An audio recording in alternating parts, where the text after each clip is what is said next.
Hello, good morning mga kapiits. Karon din ni nga video mao din ni katong na mga panahon nga naa pa mi sa ospital sa akong anak no. Kani day siya kay moadto kukuha og kanang initubig kay basta sayo sa buntag pwede ra ka makakuha og initubig then libre ra pod. Kaysa kanang mopalit ka sayang pod. So mao din ni siyang dapit din kanang murag ilang kitchen area nila dinhi. So dinhi mi manguha og kanang initubig mao ra na libre ra na siya dinha. Dira daghan po mga tawo magkuha og initubig. Then dira po na sila nagaandam og pagkaon para sa mga pasyente. So sayo pa na sa buntag wala pa kaayong mga tawo, siguro mga alas 4 pa na sa buntag.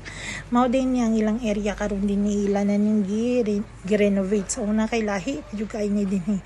Karon kay medyo arang-arangan na og salamat sa mga opisyales kay bisag mga common nga mga pasyente bitaw kanang mga libre lang sa gobyerno, maayon na ang hilahang kwarto, dili na pareha sa una nga perting gahuot din perting inita karon arang-arang na.